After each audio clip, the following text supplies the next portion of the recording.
Olá pessoal, tudo bem? Eu sou o professor Fábio Santos e nesta videoaula eu irei continuar falando a respeito de raciocínio baseado em casos.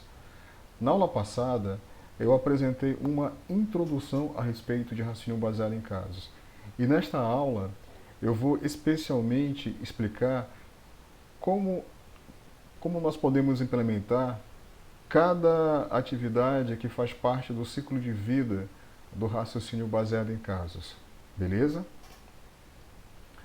Relembrando, o que é o raciocínio baseado em casos? Pessoal, é uma técnica de inteligência artificial que ela foi criada para a resolução de problemas. Nós aprendemos a trabalhar com raciocínio baseado em regras para a resolução de problemas. O raciocínio baseado em casos é mais uma técnica que pode ser empregada para a resolução de problemas. E a ideia básica que está por detrás do raciocínio baseado em casos é que ela visa resolver novos problemas, adaptando soluções utilizadas para resolver problemas similares no passado. Beleza? Então, dado como entrada um novo problema, a ideia é encontrar soluções que foram empregadas no passado para resolver problemas similares, e a partir das soluções que foram obtidas, gerar uma nova solução para resolver esse novo problema. Beleza? Eu vou adiantar aqui alguns slides relacionados à aula passada. E eu lembro que eu havia terminado, né, exatamente aqui. Né? Essa figura ela ilustra o ciclo de vida do raciocínio baseado em caso. A gente observa através dessa figura as principais atividades relacionadas ao funcionamento do raciocínio baseado em casos. Quais atividades? Recuperação, adaptação, avaliação. Eu cheguei a explicar na aula passada cada uma dessas atividades, beleza? E aí, conforme eu falei, nessa aula eu vou explicar passo a passo como nós podemos desenvolver cada uma dessas atividades. E para fazer isso eu vou usar um exemplo de aplicação que utiliza o raciocínio baseado em casos. Tudo bem? Então, o exemplo de sistema é um sistema que tem a finalidade de ser usado por técnicos de manutenção de impressoras. Então, é um sistema, né, que vai ajudar, que vai auxiliar os técnicos de manutenção de impressora, e esse sistema é, ele é baseado, né, no RBC, né, no raciocínio baseado em casos. Então, qual é o objetivo? Qual é o objetivo desse sistema? Identificar um caso passado similar ao novo caso e reutilizar ou adaptar a solução do caso passado para resolver o problema do novo caso. Ok? Então, para isso, o caso ele descreve uma situação diagnosticada que inclui descrição de sintomas, descrição de estratégia de correção, ou seja, a solução. Vocês devem lembrar que um caso ele é dividido em duas partes. A primeira parte se refere à descrição do problema, que nesse exemplo é a descrição de sintomas, e a segunda parte visa descrever a solução, que nesse exemplo será a descrição de estratégia de correção da impressora. Certo? E aí esse sistema ele utiliza uma base de conhecimento que possui uma coleção de casos passados. Casos que apresentam problema e a solução que foi empregada para resolver o problema. Beleza? Como vocês aprenderam na aula passada, um caso ele pode ser representado por vários atributos e seus respectivos valores. Nesse exemplo de sistema de diagnóstico técnico de impressoras, baseado em casos, observem, por meio dessa figura, a representação do caso utilizado por esse sistema. Então aqui nós temos um caso dividido em duas partes. A primeira parte, como eu já falei, essa aqui está em azul, descreve o problema ou os sintomas. E a segunda parte, que está em roxo, a solução. Vamos dar uma olhada, então, na descrição do problema ou sintomas. Observe os atributos. Vamos lá.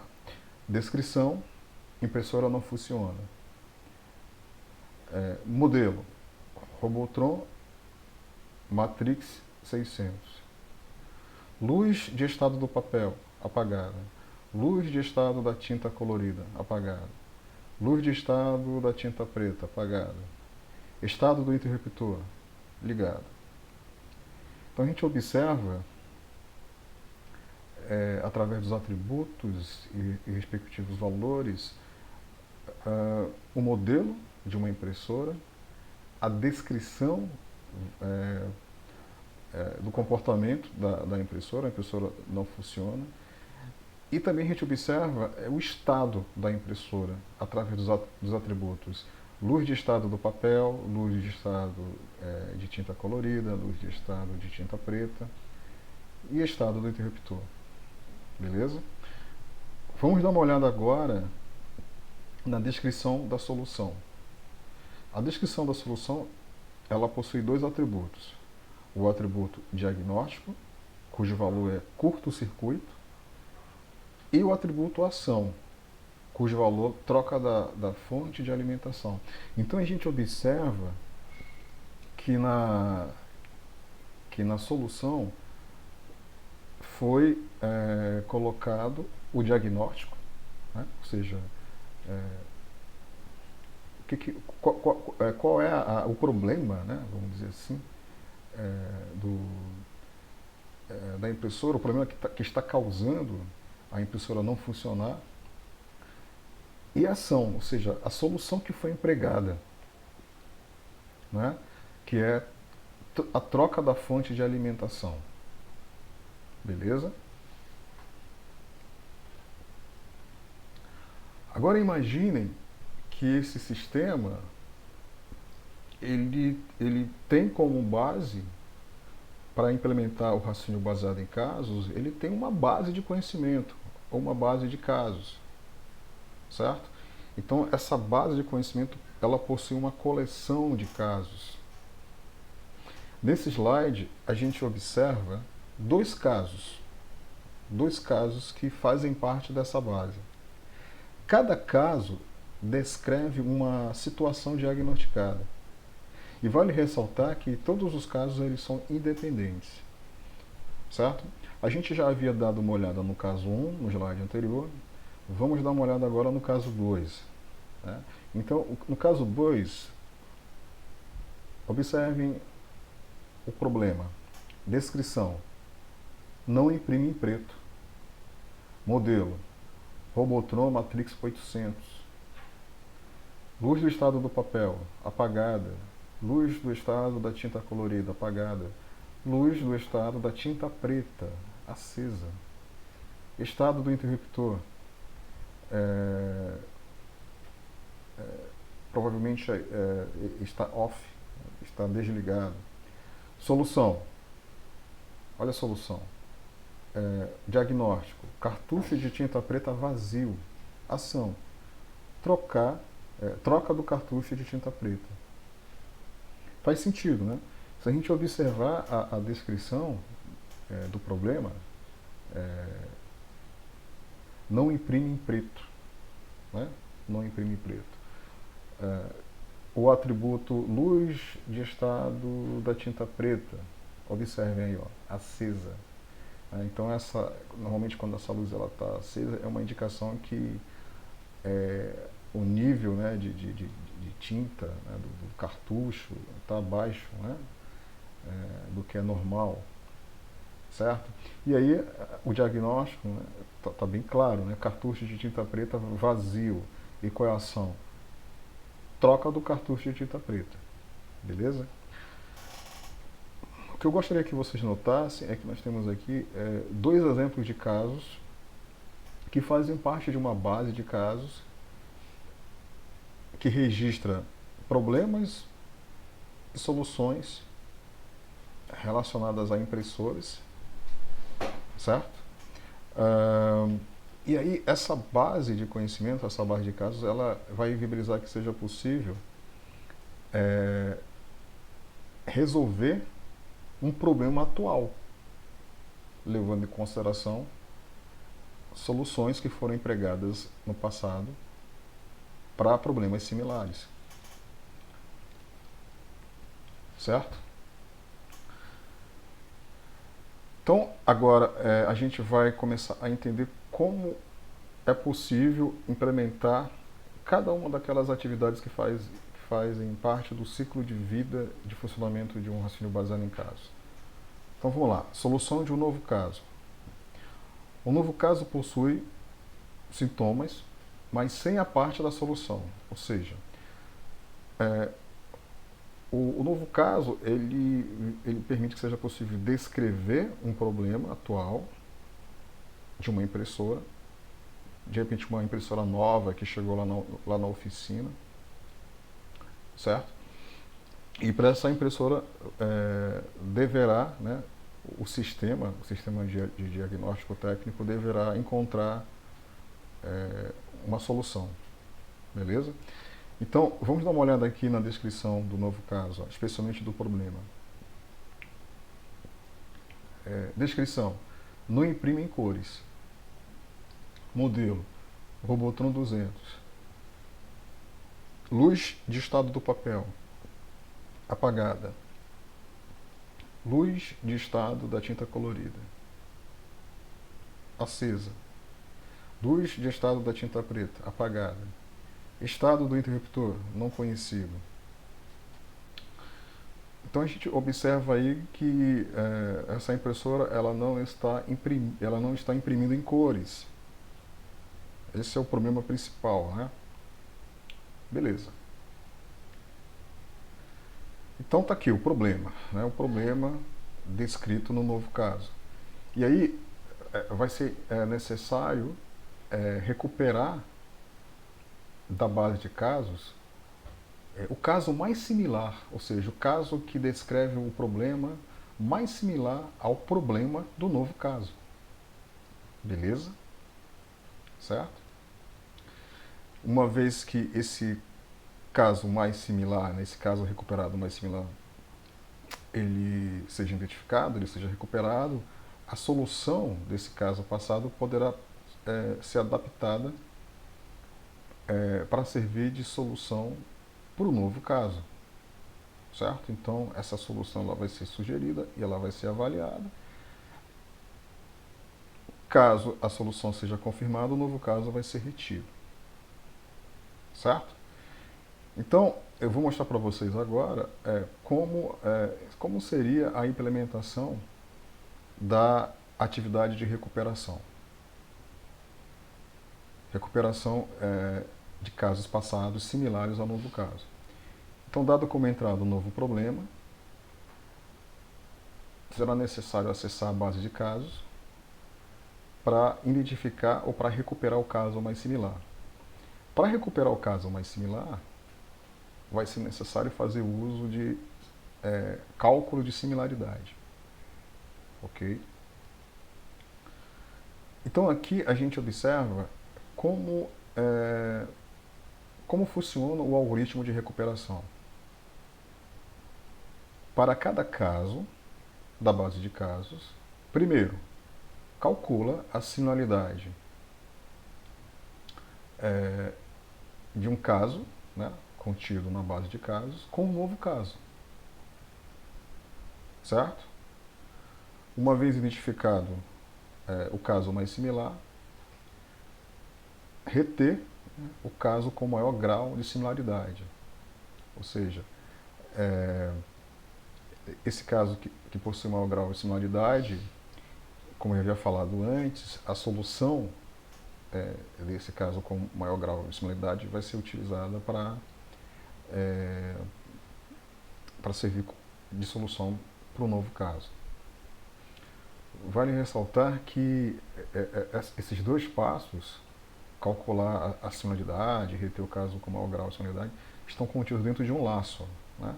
Para cada caso da base de casos. Ou seja,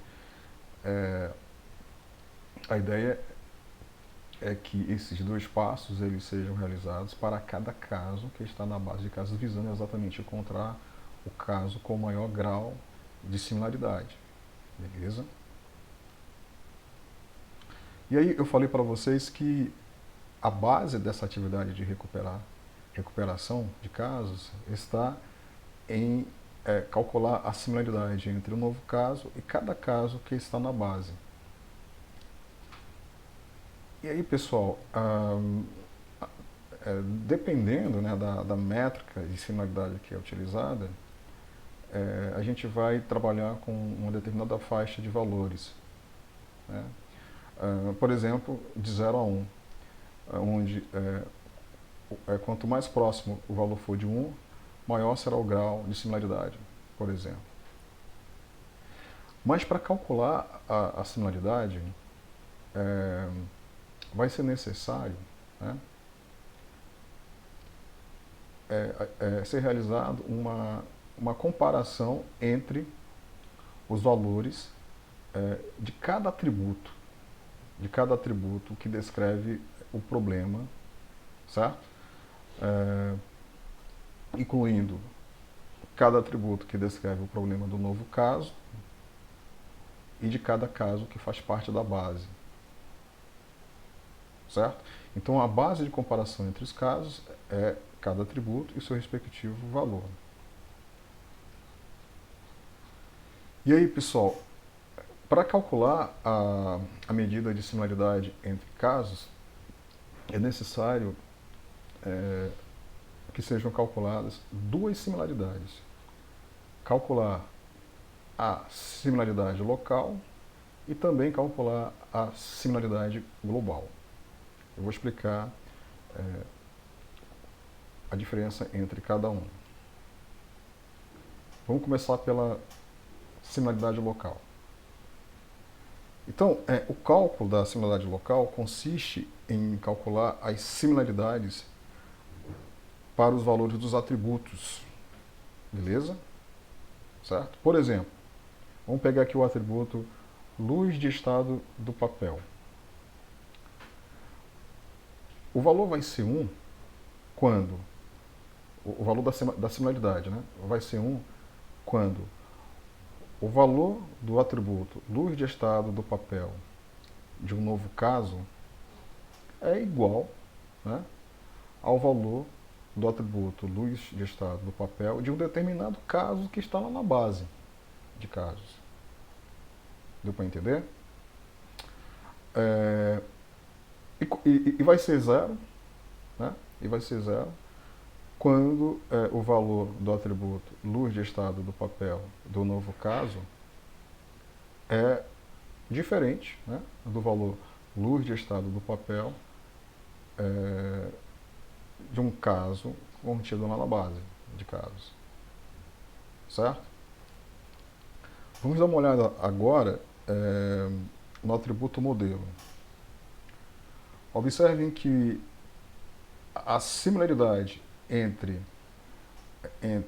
o valor do atributo modelo de um novo caso e o valor do atributo modelo de um determinado caso que está lá na base de casos, nesse exemplo aqui, ó, 0,8. A gente observa, né, 0,8 tá próximo de 1, né? Então, a gente observa aí que esses valores eles são bastante similares, né? Bastante similares. Observe os valores, ó, Robotron 100, Robotron 200. Beleza? Vamos dar uma olhada no outro exemplo aqui, ó.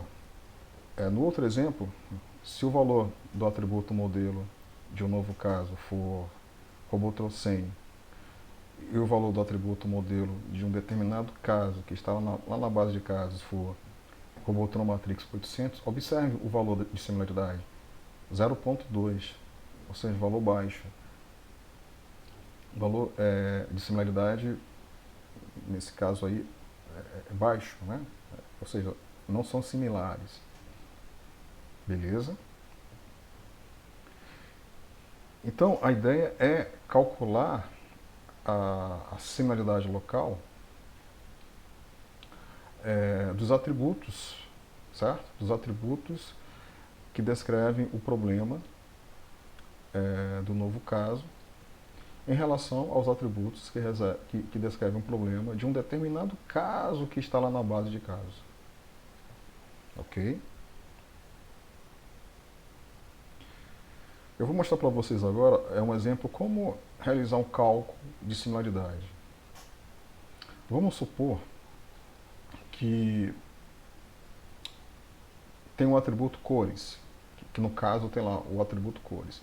Vamos supor que os respectivos valores do atributo cores podem ser branco, amarelo, vermelho, marrom e preto.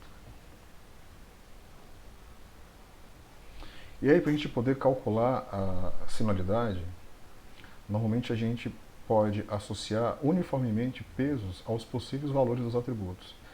Associar de uma forma uniforme conforme vocês estão vendo aqui, né? Por exemplo, branco é 0, amarelo 0,25, vermelho 0,5, marrom 0,75 e preto 1. Observem que a associação, né, de pesos aos possíveis valores, branco, amarelo, vermelho, marrom, preto, foi feita de uma forma uniforme.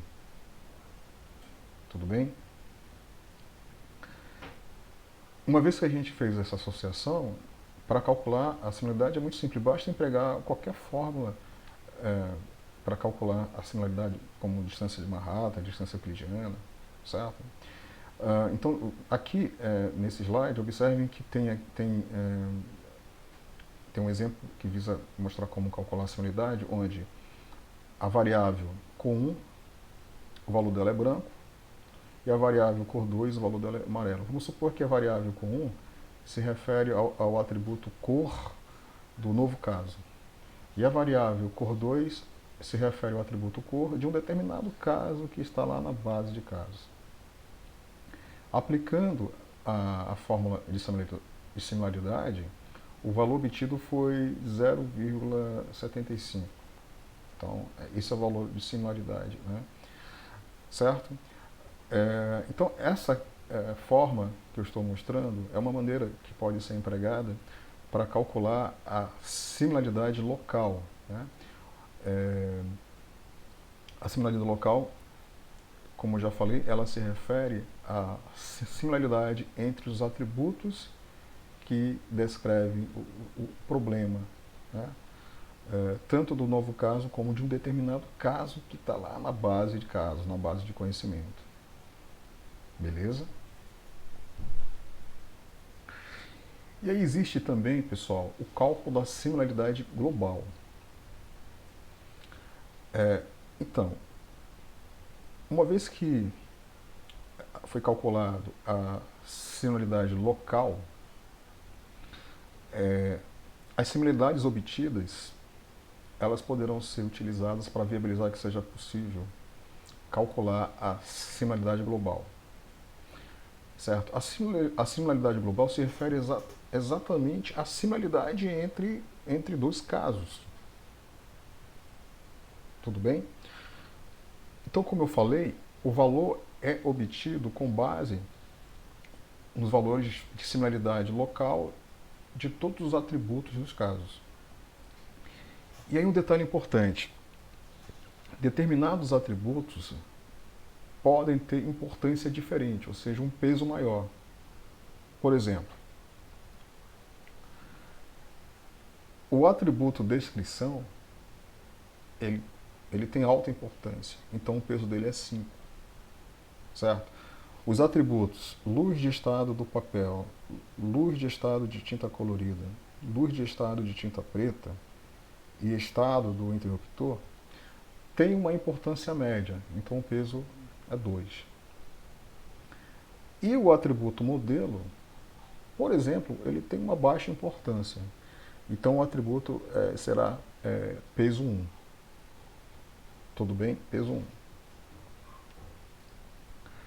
E aí, por meio dessa figura, a gente vai conseguir entender como calcular a similaridade, né, global entre um novo caso, que é aquele caso que ele tem um problema, mas não se sabe a solução, e um determinado caso que faz parte da base de conhecimento, que faz parte da base de caso. Então, observem que o primeiro cálculo, né, que deve ser realizado é calcular a similaridade local.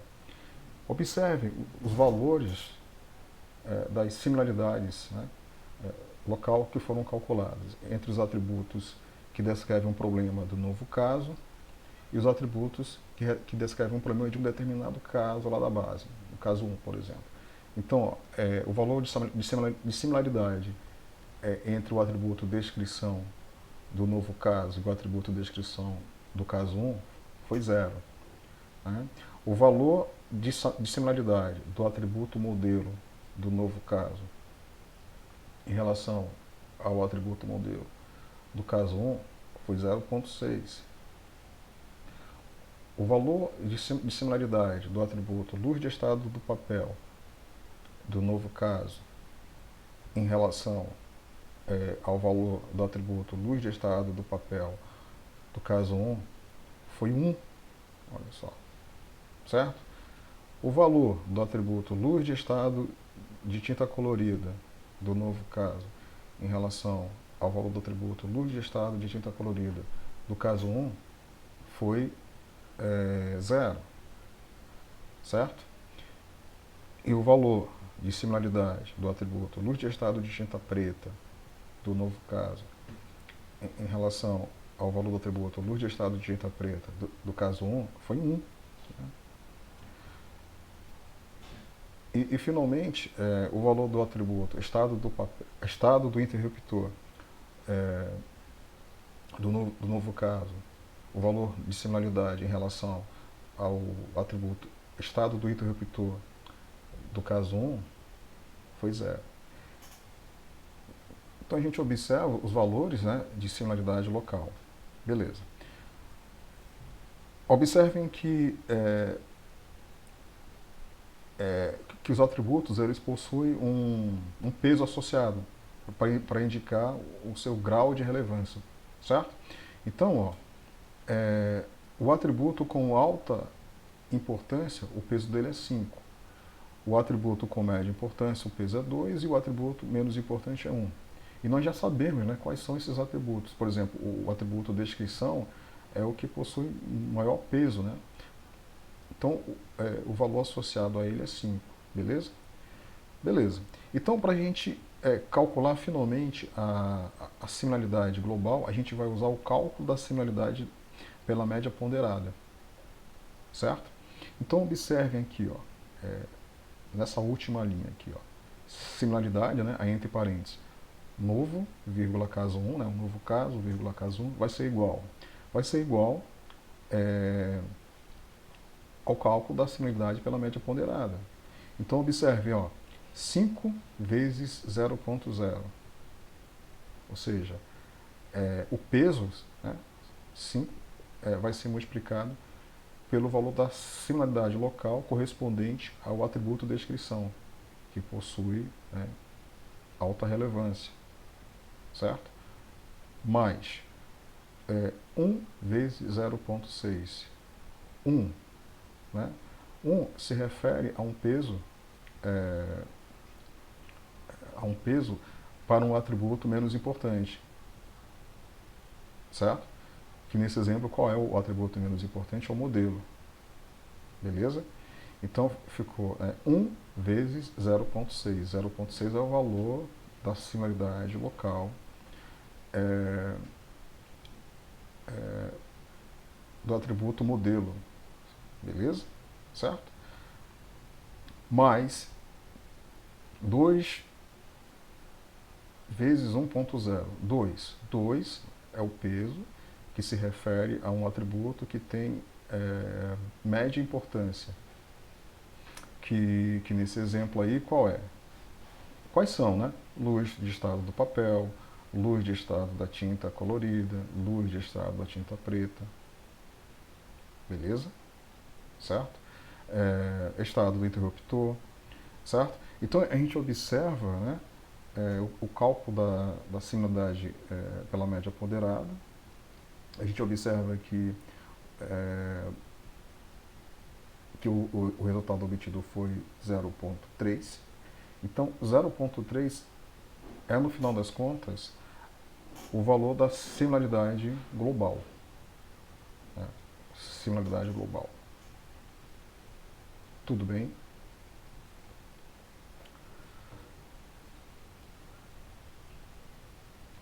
Então, o valor 0,3 se refere à similaridade global entre o novo caso e o caso 1. E entre o novo caso e o caso 2. Né, o segundo caso que faz parte lá na base de casos, da base de conhecimento. Olha o valor obtido, 0,5. Ou seja, 0,5 está mais próximo de 1, né? Então, o caso 2 ele é mais similar ao novo caso. Beleza? Dessa forma, a gente aprendeu como é possível recuperar o caso mais similar ao novo caso. Implementar essa etapa aí de recuperação. Beleza? Um detalhe importante também que eu queria falar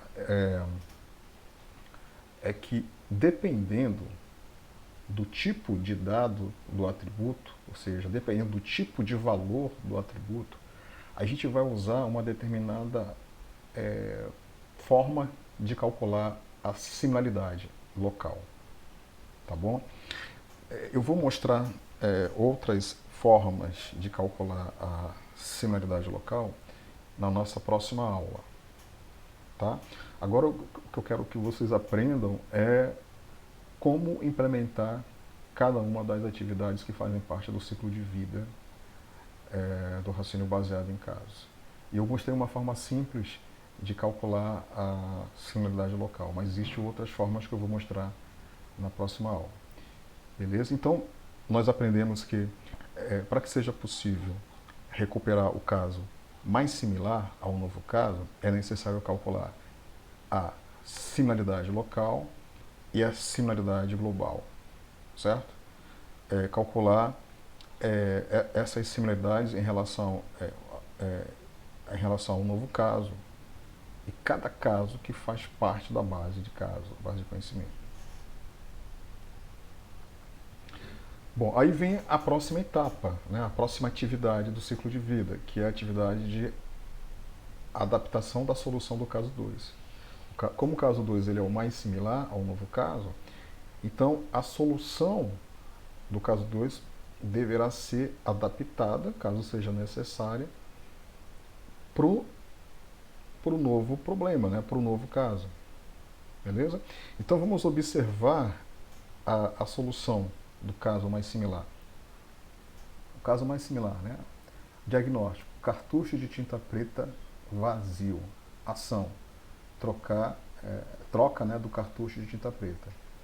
Bom, essa solução ela poderá ser usada sem adaptação para resolver o problema do novo caso?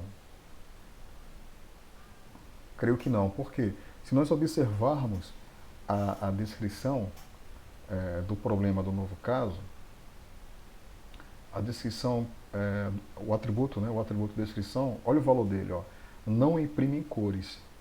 Opa, não imprime em cores. Né? Observe o valor do atributo luz de estado de tinta colorida, acesa.